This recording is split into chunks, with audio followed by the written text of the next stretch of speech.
నమస్తే. ఓ కేసులో ఈ లివ్ ఇన్ రిలేషన్షిప్లో కూడా 498 పెట్టొచ్చు అనేటువంటి జడ్జిమెంట్ను కర్ణాటక హైకోర్టు ఇచ్చింది.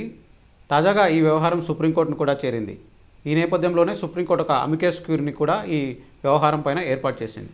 ఈ నేపథ్యంలో అసలు నిజంగా ఈ 498 పెట్టడానికి ఎలాంటి కండిషన్స్ ఉంటాయి, అంటే మ్యారేజ్ రిలేషన్షిప్లో ఈ 498 పెట్టడానికి ఎలాంటి కండిషన్స్ ఉంటాయి, అదే వ్యవహారం లివ్ ఇన్ రిలేషన్షిప్లో కూడా వర్తించేటువంటి అవకాశం ఉందా లేదా తెలుసుకునేటువంటి ప్రయత్నం చేద్దాం. మనతో మాట్లాడాలనుకున్నారు హైకోర్టు అడ్వకేట్ బాలకృష్ణ గారు. ఒకసారి సార్తో మాట్లాడు. సార్, మనం చూసాం జనరల్గా 498 అంటే ఓన్లీ మ్యారేజ్ డిస్ప్యూట్స్ ఉన్నప్పుడే పెడుతూ ఉంటారు. సో తాజాగా ఈ లివ్ ఇన్ రిలేషన్షిప్లో కూడా పెట్టొచ్చు అనేటువంటి వ్యవహారం బయటకు వచ్చింది. సో నిజంగా ఏంటి సార్, అంటే ఎలాంటి కండిషన్స్ ఉన్నప్పుడు మాత్రమే ఈ 498 పెట్టొచ్చు? జనరల్గా ఈ లివ్ ఇన్ రిలేషన్షిప్ని ఎట్లా డిఫైన్ చేస్తారు? రైట్, అసలు ముందుగా లివ్ ఇన్ రిలేషన్షిప్ అంటే ఏంటి, లివ్ ఇన్ రిలేషన్షిప్స్కి కోర్టు యొక్క గుర్తింపు ఉందా, గుర్తిస్తే ఏ ప్రాతిపదికల మీద వీటిని గుర్తించేటువంటి అవకాశం ఉంది. నెంబర్ 1, పెళ్ళి కాకుండా ఇద్దరు వ్యక్తులు సహజీవనం చేస్తే దాన్ని లివ్ ఇన్ రిలేషన్షిప్ అంటారు. మరి లివ్ ఇన్ రిలేషన్షిప్స్కి కోర్టు గుర్తింపు ఉందా అంటే ఉంది. కోర్టు ఒక రిలేషన్షిప్ని లివ్ ఇన్ రిలేషన్షిప్గా గుర్తించి ఆ లివ్ ఇన్ రిలేషన్షిప్ ద్వారా అగ్రీ అయినటువంటి మహిళకి ఏమన్నా ప్రొటెక్షన్స్ ఇవ్వాలి అంటే ఆ లివ్ ఇన్ రిలేషన్షిప్స్ కొన్ని పారామీటర్స్ని సాటిస్ఫై చేయాలి. వాళ్ళిద్దరూ కూడా ఒక షేర్డ్ హౌస్ హోల్డ్లో ఉండాలి, దీర్ఘకాలం పాటు ఆ షేర్డ్ హౌస్ హోల్డ్లో ఉండాలి, సమాజం దృష్టిలో పెళ్లి కాకున్నప్పటికీ భార్యాభర్తలుగా మెలగాలి. ఇలా ఉన్నప్పుడు మాత్రమే ఆ లివ్ ఇన్ రిలేషన్షిప్ని పెళ్లిగా గుర్తించడం కాదు, ఆ లివ్ ఇన్ రిలేషన్షిప్లో ఉన్నటువంటి వ్యక్తులకి కొన్ని ప్రొటెక్షన్స్ అందించేటువంటి అవకాశం ఉంది.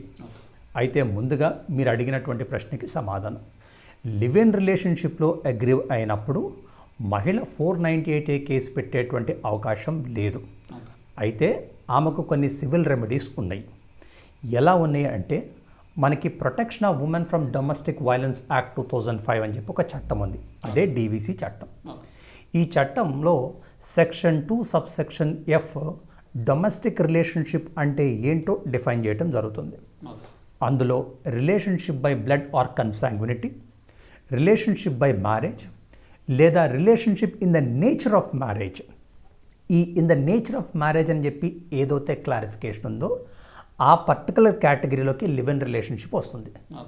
అందువల్ల ఎప్పుడైతే ఇద్దరు వ్యక్తులు లివ్ ఇన్ రిలేషన్షిప్లో ఉన్నారో డీవీసీ కేసు ద్వారా అక్కడ ఉన్నటువంటి సెక్షన్ 18, 19, 20 అండ్ 22 ప్రకారం ప్రొటెక్షన్స్ లేదా రిలీఫ్స్ పొందేటువంటి అవకాశం ఉంది. అంటే ప్రొటెక్షన్ ఆర్డర్ తీసుకోవచ్చు, రెసిడెన్స్ ఆర్డర్స్ పొందవచ్చు, కంపన్సేషన్ ఆర్డర్స్ పొందవచ్చు, అలాగే మెయింటెనెన్స్ కూడా పొందేటువంటి అవకాశం ఉంది. సో ఒక లివ్ ఇన్ రిలేషన్షిప్లో మహిళ కానీ అగ్రీ అయి ఉన్నట్లయితే, బాధితురాలు అయి ఉన్నట్లయితే ఆమెకి డీవీసీ చట్టం ప్రకారం protection order, residence order, compensation order, maintenance order ఈ అన్ని రిలీఫ్స్ పొందేటువంటి అవకాశం ఉంది. అయితే 498 వర్తించేటువంటి అవకాశం లేదు. అయితే ఈ మధ్యనే కర్ణాటక హైకోర్టు 498 కూడా వర్తిస్తుందని ఒక తీర్పు ఇవ్వటంతో ఆ తీర్పును ఛాలెంజ్ చేస్తూ సుప్రీంకోర్టుకి ఈ మ్యాటర్ వెళ్ళింది.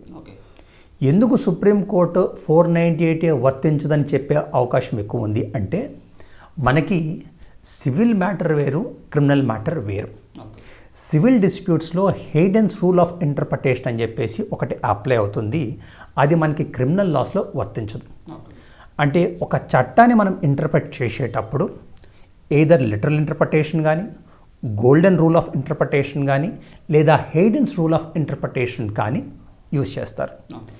ఎప్పుడైతే ఒక చట్టంలో ఏదన్నా లోపం ఉందో ఆ లోపాన్ని సప్రెస్ చేసి ఆ చట్టం యొక్క ఉద్దేశానికి అనుగుణంగా తీర్పిచ్చేటువంటి అవకాశం సివిల్ మ్యాటర్స్లో ఉంటుంది. వెరస్ క్రిమినల్ మ్యాటర్స్లో ఆ అవకాశం లేదు. చట్టం ఏం చెప్తుందో లిటరల్గా బ్లాక్ అండ్ వైట్లో ఏది ఉందో దాని ప్రకారం మాత్రమే కోర్ట్స్ డిసైడ్ చేయాలి. 498 అనేది కేవలం హస్బెండ్ లేదా హస్బెండ్ యొక్క రిలేటివ్ అట్లా మాత్రమే వర్తిస్తుంది.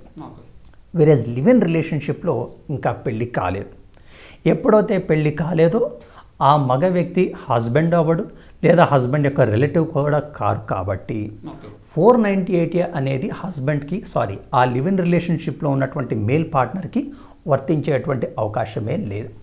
అంటే జనరల్గా ఇప్పుడు డీవీసీ కేసు ద్వారా మనం ఎన్ని రకాల రిలీఫ్స్ పొందడానికి అవకాశం ఉన్నప్పుడు స్పెషల్గా ఎందుకంటే 498 కావాలి అని అడగడంలో అక్కడ ఉద్దేశం ఏమనుకోవచ్చు? అది చాలా సందర్భాల్లో ఏమంటే క్రిమినల్ చట్టాల యొక్క దుర్వినియోగం అనేది ఈ దేశంలో చాలా ఎక్కువ. అదేవిధంగా పెట్టినటువంటి అవకాశం ఉండొచ్చు, లేదా చట్టం పట్ల అవగాహన లేక 498A మార్గం ఎంచుకోవచ్చు. అసలు 498A మార్గం కాకుండా వేరేటువంటి అవకాశాలు కూడా ఐపీసీలో లేదా కొత్త చట్టమైనటువంటి భారతీయ న్యాయ సంహితలో ఉంది. ఫర్ ఎగ్జాంపుల్, మీరు ప్రస్తావించినటువంటి కేసులోనే ఆ వ్యక్తికి ఆల్రెడీ పెళ్ళి ఉంది. జరిగినటువంటి పెళ్ళిని సప్రెస్ చేసి పెళ్ళి కాలేదు అన్నట్టు ప్రొజెక్ట్ చేసి వేరే మహిళతో లివ్ ఇన్ రిలేషన్షిప్లో ఉన్నారు. చీటింగ్ వర్తించేటువంటి అవకాశం ఉంది. లేదు, పెళ్లి చేసుకుంటా అని చెప్పి నమ్మవాళ్ళకి ఆ లేడీతో సెక్షువల్ ఇంటర్కోర్స్ చేసి ఉన్నట్లయితే సెక్షన్ 69 అని చెప్పేసి 498A కన్నా ఇంకా బలమైనటువంటి చట్టమే వర్తించేటువంటి అవకాశం ఉంది. సో ఒకటి, చట్టం పట్ల అవగాహన లేకపోవటమో లేదా చట్టం యొక్క దుర్వినియోగమో జరిగినటువంటి పరిస్థితి అక్కడ. ఓకే, అంటే ఇప్పుడు ఇక్కడ డీవీ కేసు పెట్టేటువంటి అవకాశం ఉంది. సో అక్కడ కూడా మెయింటెనెన్స్ పొందేటువంటి అవకాశం ఉంది. సో మళ్ళీ 498A అంటే ఎందుకు అంటే ఓన్లీ కేవలం మెయింటెనెన్స్ పొందడానికి అనుకోవచ్చా, లేదంటే మీరు ఇప్పుడు చెప్పిన విధంగా క్రిమినల్ ప్రొసీజర్ కోసం అని? మీకు 498Aలో ఏ విధమైనటువంటి మెయింటెనెన్స్ ఉండదు. 498Aలో శిక్ష పడితే ఏదర్ జైలు కానీ ఫైన్ కానీ విధిస్తారు. సో జైలు శిక్ష ఫైన్ విధిస్తారే కానీ 498 ద్వారా మెయింటెనెన్స్ వచ్చేటువంటి అవకాశం లేదు. సో మీకు డీవీసీలోనేమో తీసుకునేటువంటి రెమెడీస్ అది క్వాసీ క్రిమినల్ లా అయి ఉన్నప్పటికీ మనకి సెక్షన్ 19 నుండి 22 వరకు ఉన్నటువంటి రెమెడీస్ అన్నీ కూడా purely civil in character. Versus IPC అవ్వచ్చు, బిఎన్ఎస్ అవ్వచ్చు, purely criminal in character. Okay, so అంటే ఈ కేసు సంబంధించి ఓన్లీ ఇలాంటి పర్టికులర్ సందర్భం వచ్చింది కాబట్టి అక్కడ 498 అప్లికేబుల్ అవుతుందని మేబీ కోర్టు చెప్పిందా, లేదంటే జనరల్ పర్సెప్షన్లో కూడా వచ్చేటువంటి అవకాశం? రైట్.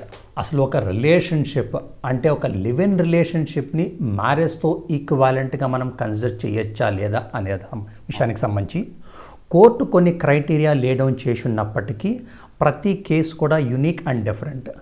ఆ కేసు యొక్క ఫ్యాక్ట్స్ అండ్ సర్కమ్స్టాన్సెస్ని పరిగణలోకి తీసుకుని ఆ పర్టికులర్ ఇన్స్టెన్స్లో లివ్ ఇన్ రిలేషన్షిప్ని మ్యారేజ్గా పరిగణించాలా వద్దా అనేది అనే case by case basis court consider చేస్తుంది. ఓకే, సో అంటే జనరల్గా ఇప్పుడు అమికస్ క్యూరీ పాత్ర ఎట్లా ఉంటుంది అంటే ఇలాంటి కేసులన్నీ కూడా పరిశీలించేటువంటి అవకాశం ఉంటుందా, ఏం చేస్తుంది? అమికస్ క్యూరీ అంటే ఫ్రెండ్ ఆఫ్ ది కోర్ట్.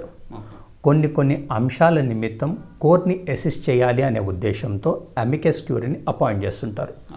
మనకి ఇక్కడ హైకోర్టులోను అక్కడ సుప్రీంకోర్టులోను అనేక సోషల్ ఇష్యూస్ మీద అనేక సందర్భాల్లో అమికస్ క్యూరీని అపాయింట్ చేసినటువంటి సందర్భాలు ఉన్నాయి. Okay, right, thank. సో ఇది ఓవరాల్గా చూసుకున్నట్లయితే అంటే మ్యారేజ్ రిలేషన్షిప్స్లో మాత్రమే మ్యారేజ్కి ఉన్నటువంటి అర్థం ప్రకారం మాత్రమే ఈ 498 కేసు పెట్టేటువంటి అవకాశం ఉంటుంది. కానీ లివ్ ఇన్ రిలేషన్షిప్లో ఉన్నటువంటి ఈ మహిళలకు ఈ 498 కేసు పెట్టేటువంటి అవకాశాలు ఉండకపోవచ్చు అనేటువంటి అభిప్రాయాన్ని బాలకృష్ణ గారు అయితే చెప్తూ ఉన్నారు. ఇక దీనికి సంబంధించి కేస్ టు కేస్ సర్కమ్స్టెన్సెస్ అనేవి డిఫరెంట్గా ఉంటాయి కాబట్టి సో ఈ నేపథ్యంలోనే ఈ పర్టికులర్ కేసుకు సంబంధించి మేబీ కర్ణాటక హైకోర్టు ఇలాంటి జడ్జిమెంట్ ఇచ్చి ఉండొచ్చు అనేటువంటి అభిప్రాయాన్ని కూడా ఆయన అయితే చెప్తున్నారు. వీడియో జర్నలిస్ట్ సూరిబాబుతో శ్రవణ్, ఏబీఎన్ ఆంధ్రజ్యోతి, హైదరాబాద్.